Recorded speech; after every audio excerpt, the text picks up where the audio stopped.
আজকে আমি আপনাদেরকে একটি গুরুত্বপূর্ণ টাক্সার শিখাবো, যে টাক্সার আমার ইংলিশে কথা বলার সময় প্রায়ই প্রয়োজন হয়। আমাদের খুবই দরকার পড়ে এই টাক্সারটা। অবশ্যই শেখার জন্য ক্লাসটা প্রথম থেকে শেষ পর্যন্ত দেখবেন। যারা শেষ পর্যন্ত দেখবেন অবশ্যই আপনারা এখান থেকে কিছু হলেও শিখতে পারবেন। চলুন তাহলে আমরা একটু শিখে নেই। এবেল টু অর্থ কি? কোনো কিছু করতে সক্ষম।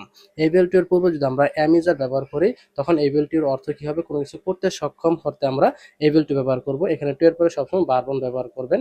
মনে করেন কেউ কোনো কিছু করতে সক্ষম, সেই অর্থে আমরা এবেল টু ব্যবহার করব। For example, I am able to go, আমি যেতে সক্ষম। I am able to play, আমি খেলতে সক্ষম। I am able to write, আমি লিখতে সক্ষম। এখানে আপনারা জাস্ট টু এর পরে বারবার চেঞ্জ করে অনেকগুলো সেন্টেন্স মেক করতে পারবেন ইজিলি। নেক্সট দেখি, he is able to work, সে কাজ করতে সক্ষম। এখানে দেখেন আমরা থার্ড পারসন সিঙ্গুলার ক্ষেত্রে ইজ ইউজ করব। He is able to work, সে কাজ করতে সক্ষম। He is able to make, সে তৈরি করতে সক্ষম। He is able to run, সে দৌড়াতে সক্ষম। এভাবে আপনারা বার চেঞ্জ করে সেন্টেন্স মেক করতে থাকবেন। কয়টা দেখি, দে আর এবেল টু ইট, তারা খেতে সক্ষম। এখানে দের সাথে সবসময় আর ব্যবহার করবেন। They are able to cook, তারা রান্না করতে সক্ষম। নেক্সট দেখি, we are able to study, আমরা পড়াশোনা করতে সক্ষম। We are able to see, আমরা দেখতে সক্ষম। এভাবে আপনারা কি করবেন, বার চেঞ্জ করে হাজার হাজার সেন্টেন্স মেক করতে পারবেন এবেল টু দিয়ে। পরে টাক্সাটা লক্ষ্য করি, এবেল টু কোনো কিছু করতে সক্ষম ছিল অর্থে আমরা এবেল টু ব্যবহার করব। ছিল কথাটা কখন আসবে? যখন এবেল টুর পূর্বে আমরা ওয়াজ এর ব্যবহার করব, তখন এবেল টু অর্থ কি হবে? কোনো কিছু করতে সক্ষম ছিল হবে।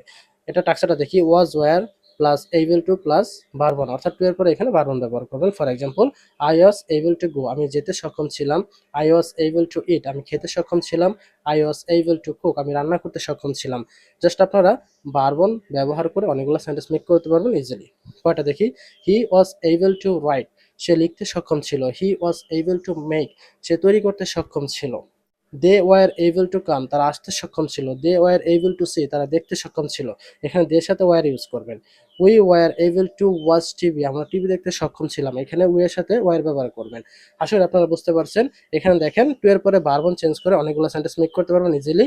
আশা করি এবল টু ব্যাপারটা বুঝতে পারছেন। যারা ক্লাসটা দেখেছেন তাদেরকে অসংখ্য ধন্যবাদ। আপনারা এই পর্যন্ত ভালো থাকবেন, সুস্থ থাকবেন।